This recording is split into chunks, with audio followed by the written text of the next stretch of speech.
Hey guys, what's going on? It's Eli, back with another review video, and we come to the end of Season 12 of Futurama, my fourth and final part review. Yes, the last two episodes for Season 12, episodes 9 and 10. Yep, and, well, the first things I have to say about episodes 9 and 10, I think that, yeah, these last two episodes for this season of Futurama did not disappoint. Yeah, I thought these last two episodes were pretty good. And not to mention that one of them being another episode we haven't seen in a while, which being something anthology. Yep, seeing another episode of Futurama that everybody seems to enjoy most of the time. You know, anthology and such. And how this episode of Futurama that deals with anthology, how it's done specifically, I thought was pretty interesting. And the other one, well, because, you know, supposedly it's supposed to be like, you know, the grand finale, I guess you can say, of Futurama. Well, and obviously, and I'm pretty sure that, yeah, at the time when they were working on Season 12, and when it came to the 10th and final episode, well, obviously they didn't know if they were going to get renewed and such, but yeah, but of course they have. So we've got another season upon us, and from there on, just, yeah. But yeah, just overall, these last two episodes of Season 12 were pretty good. I thought that what they had to offer with, you know, anthology, the season finale, and with what specifically goes down in the 10th and final episode, the fact that something happens to each the Planet Express ship and Fry himself, pretty interesting. Yeah, just, I thought that the last two episodes were great, not bad ones, and if you enjoyed them as well, yeah. Alright, so with the first things I've had to say about the last two episodes of Season 12 out of the way now, as always, well, dive in / break down the episodes, obviously starting with episode 9, the second to last episode, which being titled, The Futurama Mystery Library. That's literally how it's pronounced, but yeah, I'm pretty sure I am pronouncing it right, yeah. Okay, so, description / the story of episode 9.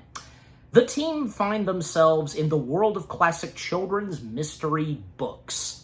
Yeah, so basically, this episode, well, yeah, a lot of, like, references, and, you know, because the thing with the anthology episodes, always doing a parody of something. And for this one, it's pretty interesting because, yeah, we've got Nancy Drew, we've got The Adventures of Tintin, and the one with Bender, because, you know, that, what it's supposed to be, like, it's pretty funny. I mean, that I'm not too familiar with that much, but, you know, Wikipedia, Brown, just, you know, but anyways, so, but you know, obviously. But yeah, and our host, and to start off the three stories / segments in this episode, is LeVar Burton himself, and he's an unlicensed hologram. So yeah, and not to mention that when we first see the unlicensed hologram of LeVar Burton, he was wearing his special, like, sleep goggles, which are literally Geordi's his visor, yeah, obviously. But, definitely, with LeVar Burton's appearance, obviously a Reading Rainbow reference. Clearly, just, yeah. And yeah, so again, the unlicensed hologram version of LeVar Burton is our host and presenting the three stories that happen. And the first one, which being the mystery, yeah, I've got it right here, yeah. The Mystery of the Missing Mass, a Nancy Drew adventure. Yeah, again, the Nancy Drew parody. So in this, where, yeah, and who better to be the parody of Nancy Drew than Leela, of course, and yeah.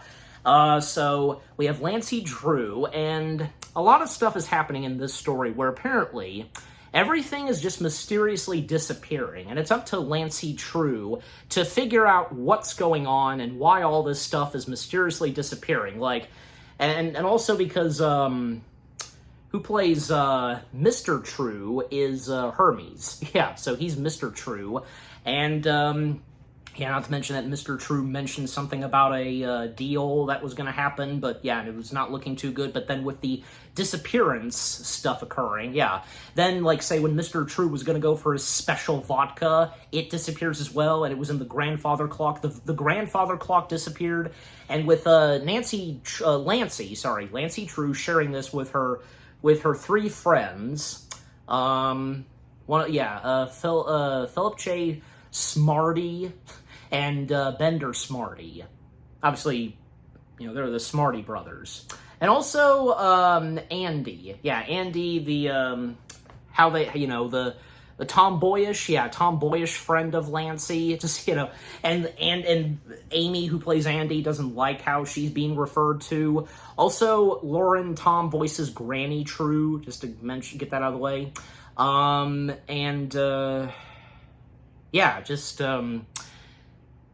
With the disappearances occurring, and even when they played baseball at one point, yeah. And then Lancey at one point, exploring a cave to try and figure this out, but yeah, with what she sees in the cave, it's some stuff that she had found in her previous cases. But then, out of nowhere, she disappears. Yeah, because they heard her screaming, and now it's up to the Smarty Boys, and which, yeah, we see their book, which, The Case of the Missing Detective, a Smarty Boy's Adventure. And by the way, every time the books are shown, they would always get tossed in the fire. And with what the unlicensed hologram version of LeVar Burton stated about that. But just, yeah.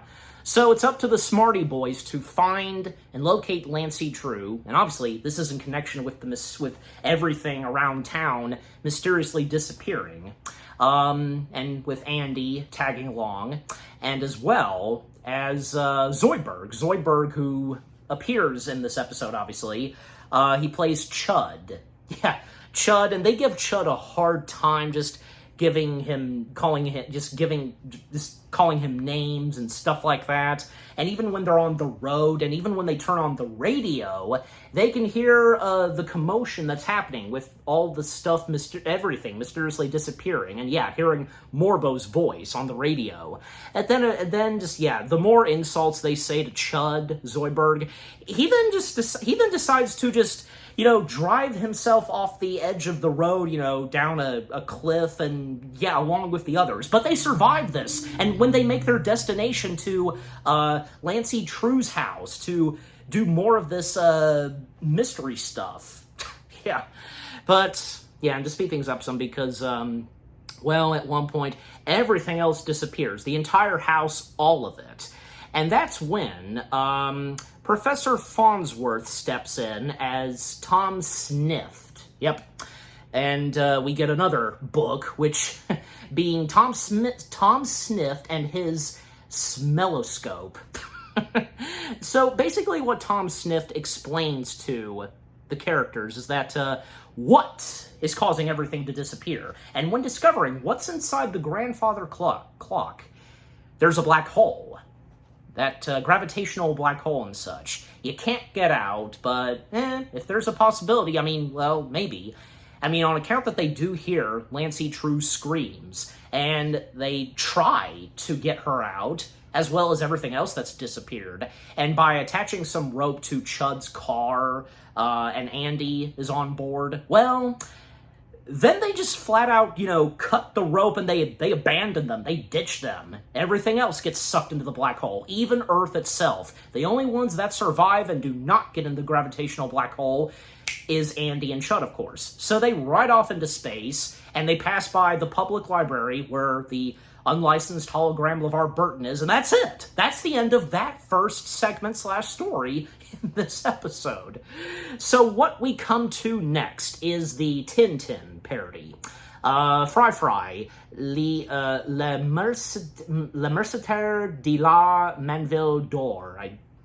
Pardon my French, but I hope I got it right, but just, I did my best, I speak very little French, but yeah, so we come to the Tintin parody in this episode, which the actual title of it itself is The Mystery of the Golden Crank. Yeah.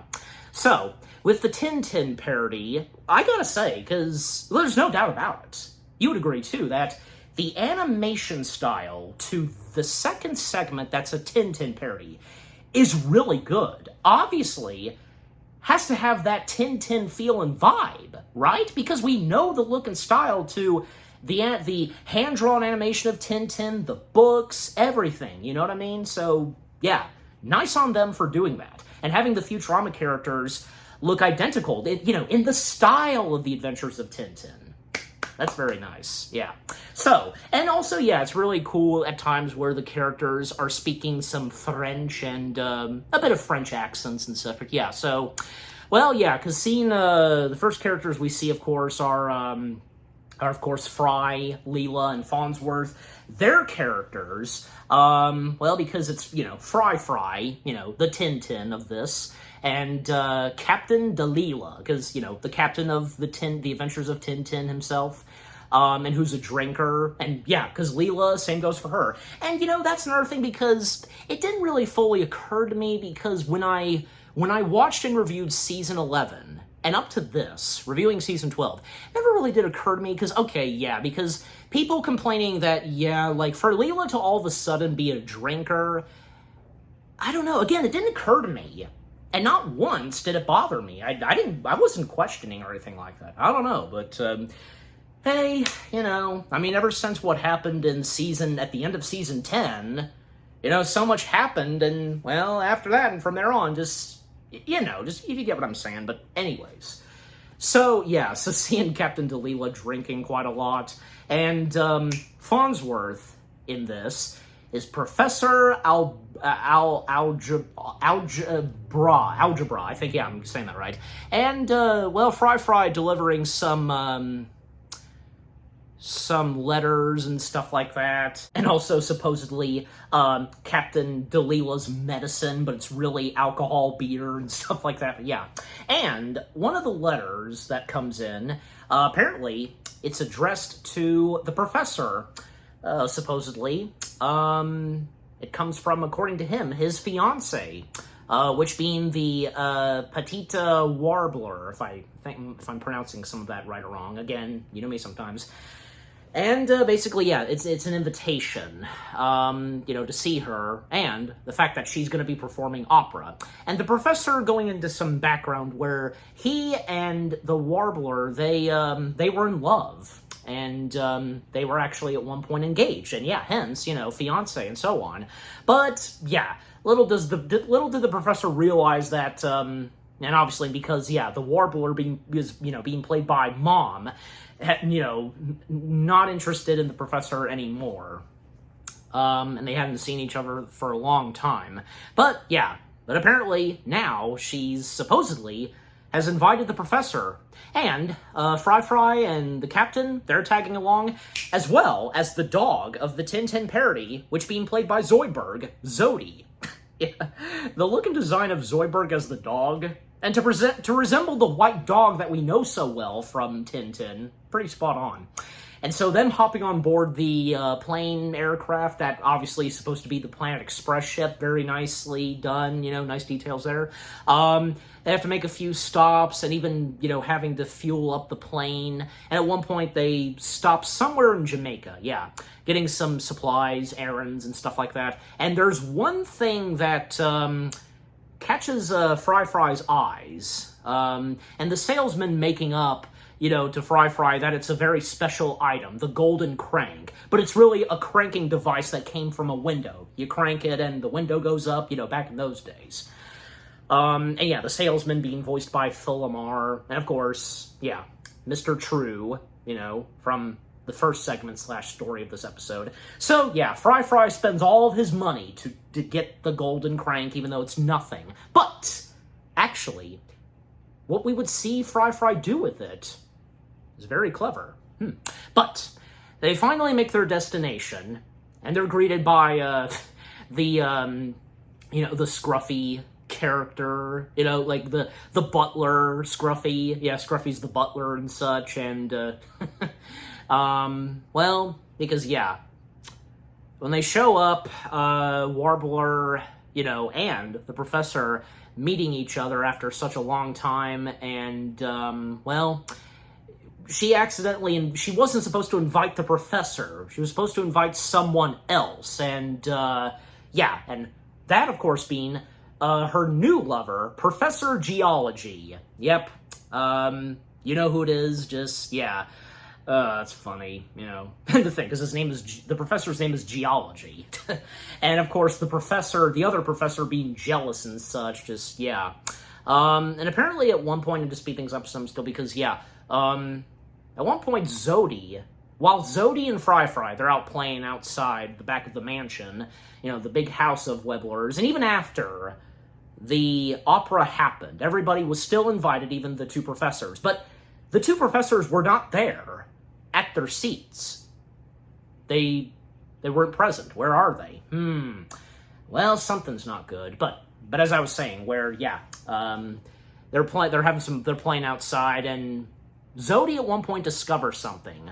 You know, on the side of the cliff, of the wall, you know, there's apparently a skeletal remains of what apparently seems like it is to be this, you know, the half-skeleton remains of Professor Geology, and Fry telling everyone about this, and that maybe supposedly Professor Algebra, yeah, still, if I might be mispronouncing his name some, but yeah, point being is that, you know, believing that maybe it was the professor, but no, it wasn't him. Even when Professor Geology pops in, he's alive and well. How is this possible? What's going on? Is the half remaining skeleton parts, if it is Professor Geology or not, what's going on? So when they all investigate this, well, that's when they believe that, you know, yeah, it isn't. You know, there's no way that it could be the skeleton remains of Professor Geology, since he's right there in front of them, but they believe that Professor Geology probably stole half of the skeleton parts, and that's when 3 cops step in, which, of course, being, the Gemellos, yeah, I think I'm saying that right, which the 3 of them being Bender, Amy, and Hermes. Golly. The look and design of them in the world of Tintin, they're all in suits with bowler hats, and the way Bender's eyes look, just, oh, it's so great. And they're almost about to arrest Professor Geology, but that's when it occurs to Fry that by using the golden crank, he attaches it to a globe, you know, that you spin around.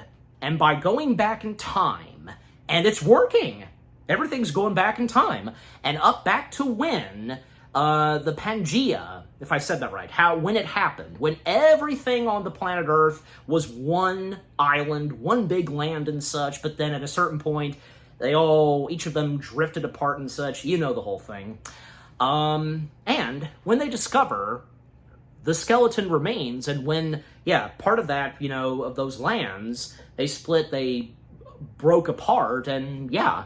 And, yeah, because when discovering that, and when figuring it all out, and thanks to Professor Geology, but with the other professor, you know, stepping in, and trying to win back, you know, the Warbler's heart and such, just, yeah. But eventually, and still to speed things up some, because, yeah, they do discover that, yeah, those skeleton remains that were split in half, and because of the Padra happening, well, turned out to actually be Professor Geology. And fortunately, he dies when they reverse time again, you know, forwards in time. So after Professor Geology is done for, well, it looks as though that Professor Algebra and Miss Warbler, they're back together. So, yeah. That was one heck of a story / segment right there, and the way it ends, you know. And after that, well, we come to the third and last segment / story, and actually, the unlicensed hologram of LeVar Burton were reading and presenting each of those stories the other way around. He did it backwards, apparently. So now we come to the third and final story of this anthology episode of Futurama, which of course being, the Wikipedia Brown steps in a clue. Yep. So, Bender, playing the titled character, Wikipedia Brown, and the characters that we see, well, Wikipedia Brown's bodyguard / friend, Lolly, obviously being Leela, and Petunia, which, yep, Hattie McDougal, sorry. Hattie McDougal, Patty, of course, coming in and asking Wikipedia Brown for some help because half of her taffy that she was making is gone. And Wikipedia Brown investigating this, and even when he believes that probably these four grease bike riders, that's obviously what they are, believing that maybe they're involved in this, and, the four of them being Scruffy, Hermes, Fry, and Zoidberg, and, Zoidberg playing Claus Pinchy. And that's the only name he's given in this, in the third segment / final story. Because for Scruffy, Hermes, and Fry, they don't really have any lines in this episode, mainly Zoidberg, so yeah. So he pins them, maybe they're involved in this.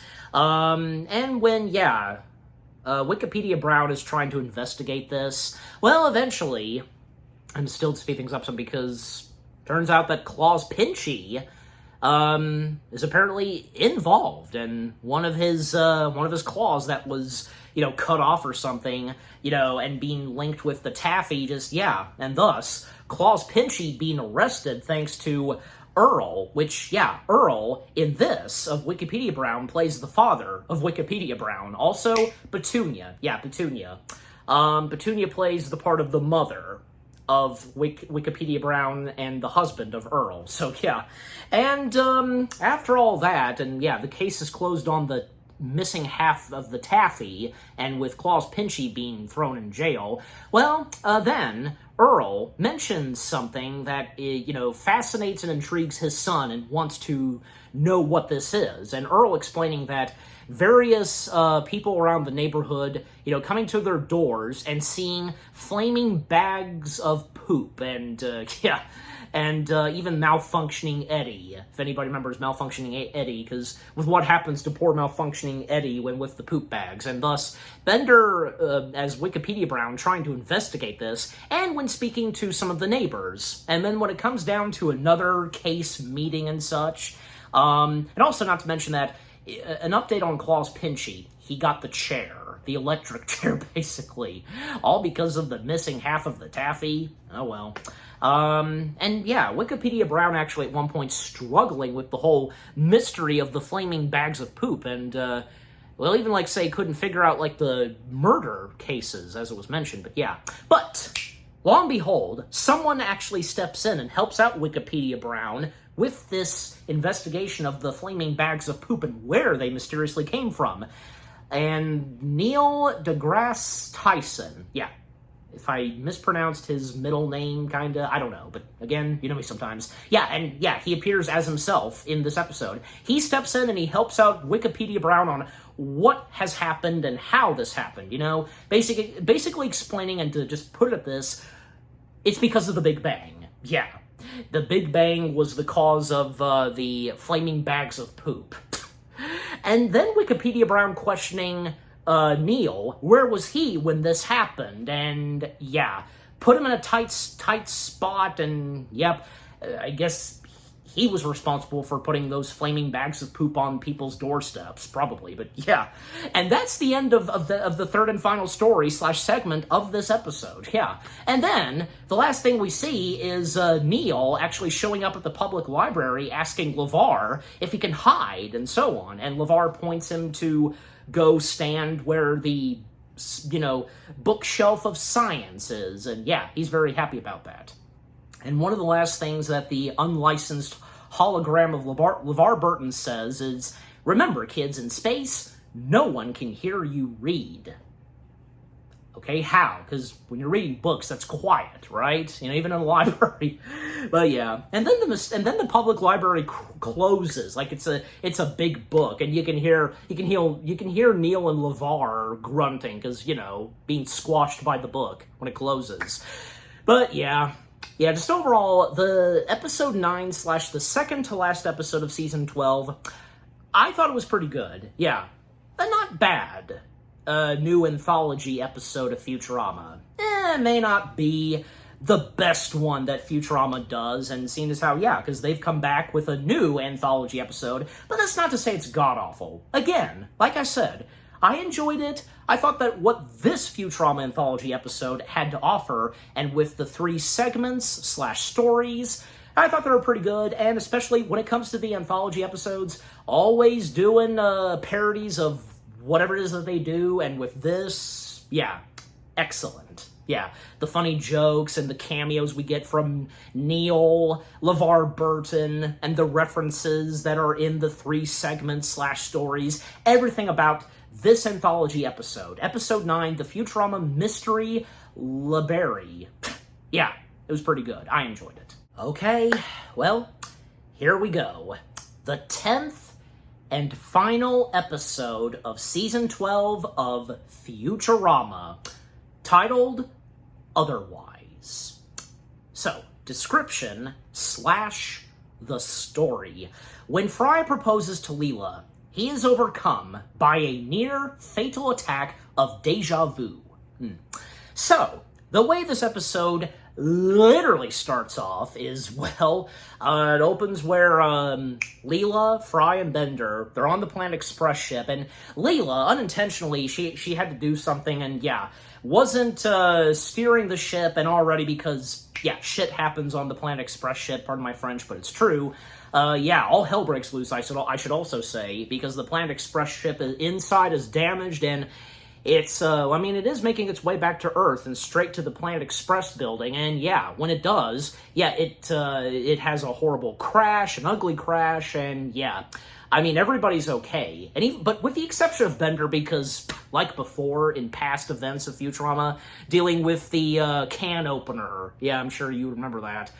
Yeah, so poor Bender having to deal with the can opener, and, well, everybody's okay, even Bender is, technically. After dealing with the can opener, nothing severe happened to Bender this time, but that is except, of course, for the Planet Express ship and Farnsworth, and calling the the Planet Express ship, gotta slow down, referring to it as Bessie, and, yeah, you know, rest in peace, Planet Express ship. And what they do next is they take it to the spaceship graveyard. Yeah, the graveyard of ships. And beneath the graveyard of ships is the Plasma Sea. Yep, and basically it's a location that's at the bottom of the multiverse. And, well, yeah, it's also known as the Graveyard of Ships, and also known as the Tropic of Ghosts, yeah. And this area where discarded spaceships are sent, and it features jet streams from alternate realities. So, yeah,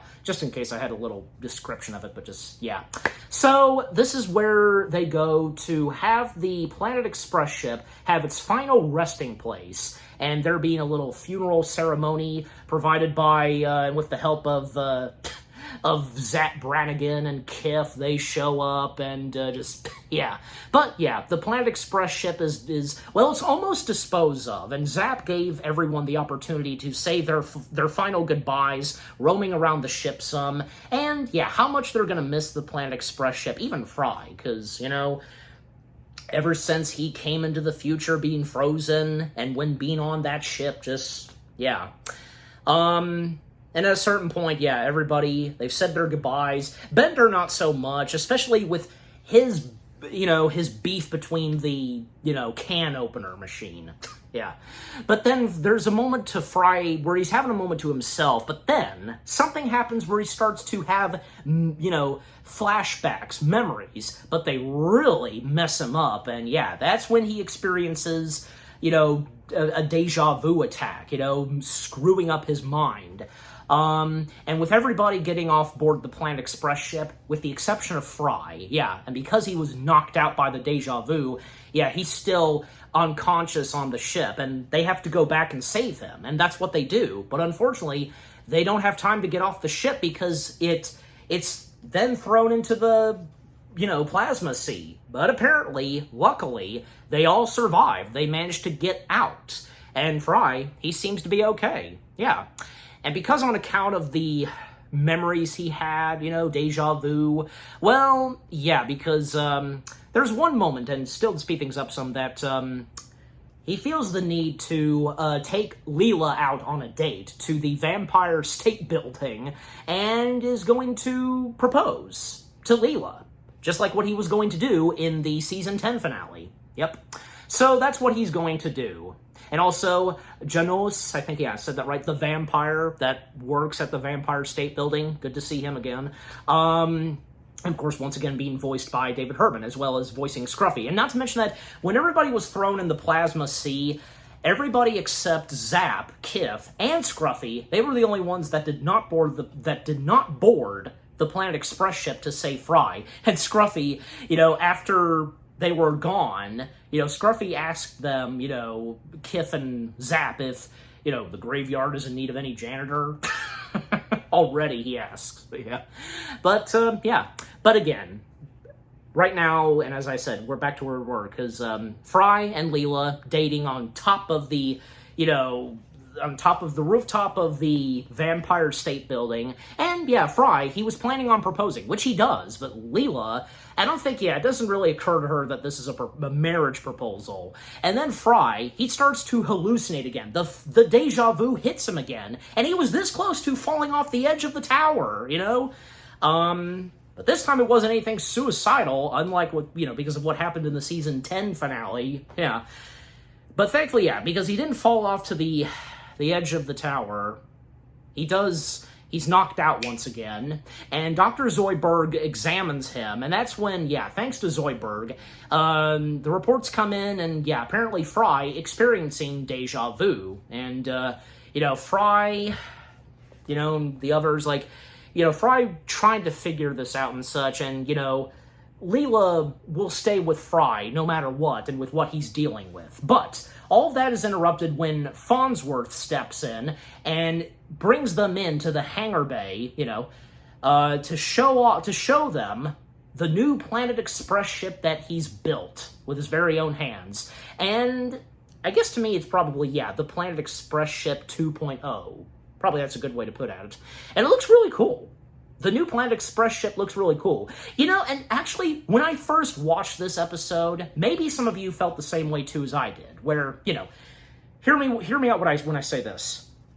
Because and it didn't last long, what I was thinking at first. Again, when I watched this episode for the first time, I was thinking to myself, okay, is this actually happening? Is this going to replace the green Planet Express ship that we've all come to know and love so well, gonna replace the iconic Planet Express ship of Futurama? Well, to go ahead and mention this, no, that is not the case, and thankfully that didn't last long for me thinking about that. But if you guys felt the same way too, by all means, feel free to share.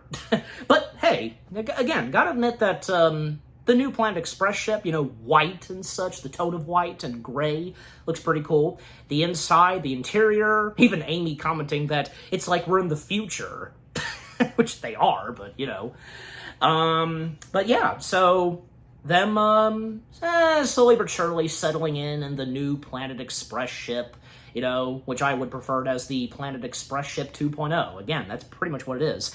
And apparently, it gets the job done really quick. Quick delivery drop-offs, like they go, on a, vacation spot planet, drop off a package, and boom, they're out of there. However, from Fry and Bender, they're not settling in that much. Even Bender still having a beef with the can opener and the fact that the can opener is present on the new Planet Express ship, and there's a moment where Bender has a sword fight with it, and in the end, and just to put it this, he kills the can opener machine. And it doesn't take too long for Bender to feel completely guilty that he killed the can opener machine. And what would the relatives of the can opener machine think and say about this? And because the sword, the can opener machine had the sword, the can opener robot, I should say, well, the sword accidentally cut off one of Bender's hands. Now Bender referring to himself as Bender One Hand. Not to mention he had a watch. He was wearing a watch, but yeah. But yeah, and with Fry, because, even though he he admits that it's a nice, cool-looking new Planet Express ship. It's not gonna, for him, it's not gonna replace the first and original Planet Express ship, and especially when he feels that there was something missing, and when he started to have deja vu, yeah. In fact, there was one moment where apparently Fry supposedly saw the old Planet Express ship out in space, literally, but only he can see it.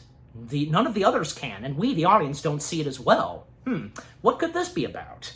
Well, and with the mentioning earlier of, ghost ships, all that, possibly that's what it is. And a little later, and still to speed things up some, then there's a news coverage, of course, with Linda and Morbo, sorry, I almost said Mobo.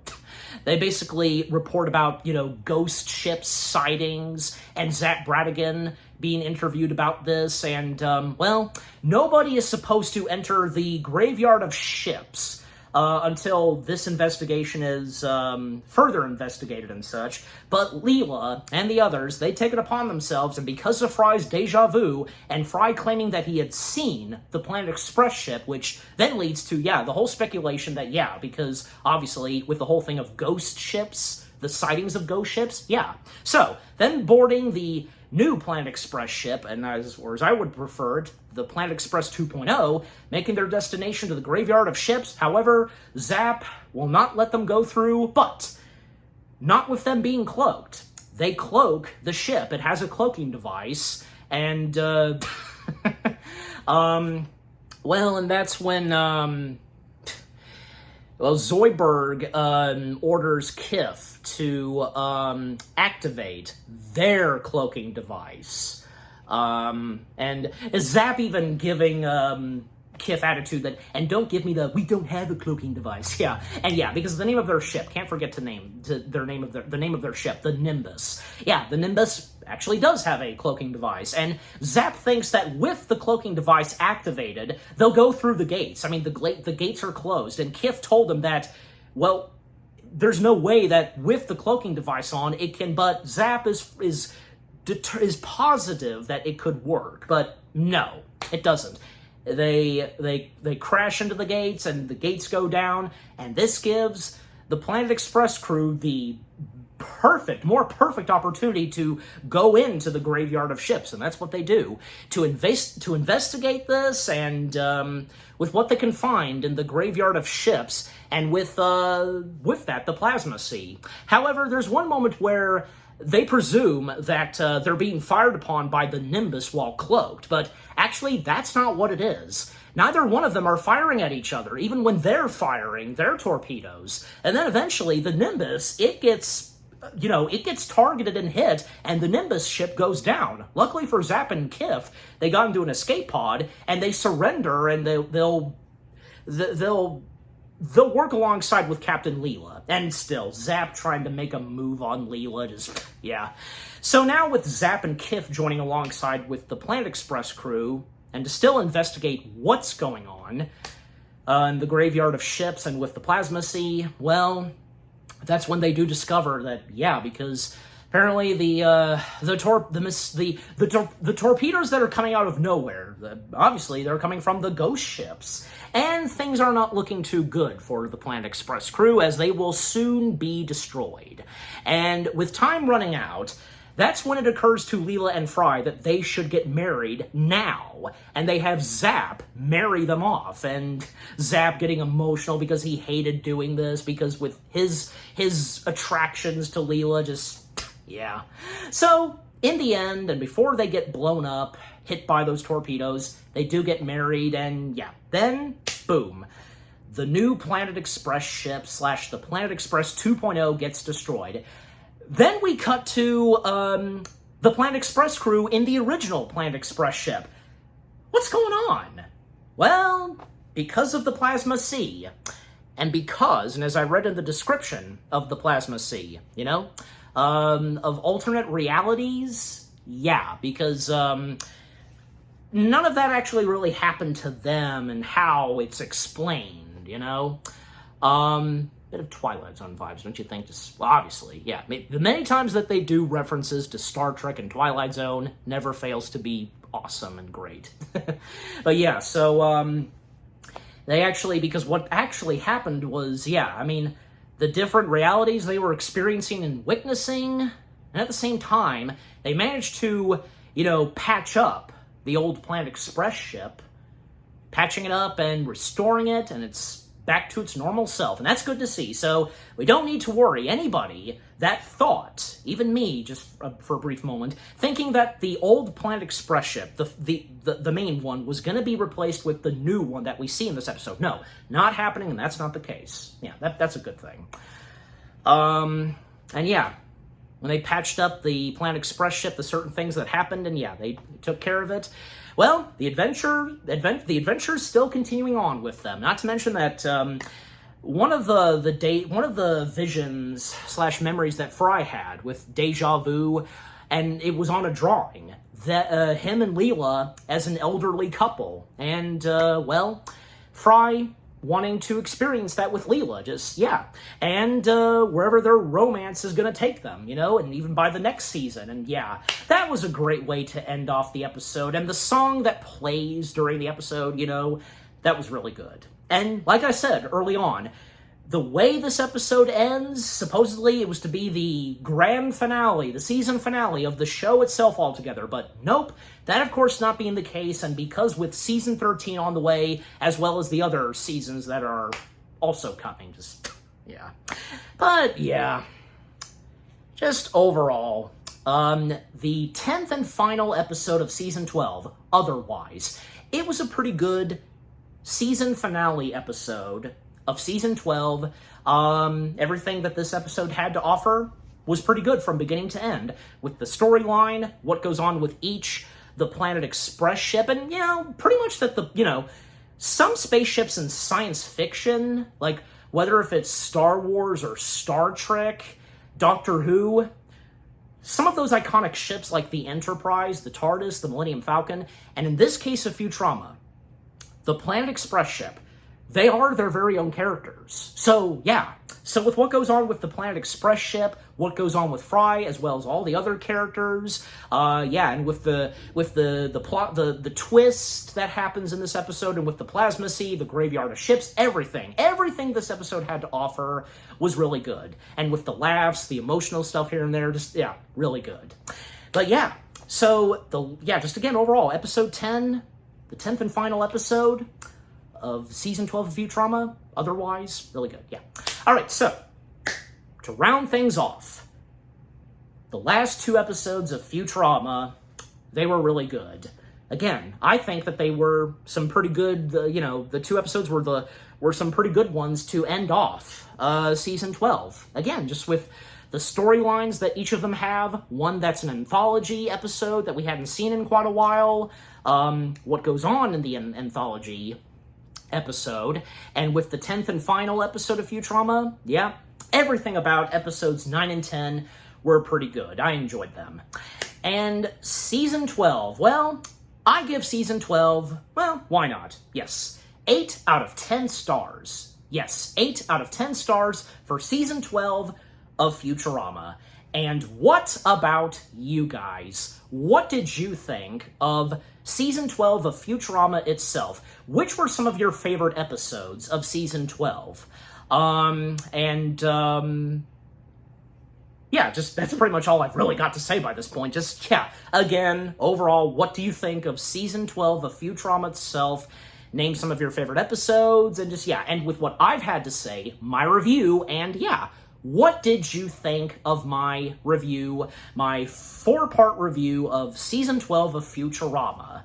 And with Part 4, the last 2 episodes, which being 9 and 10, fingers, leave comments and give this review video a like, as always. And so, guys, with all that being said, thank you very much for watching.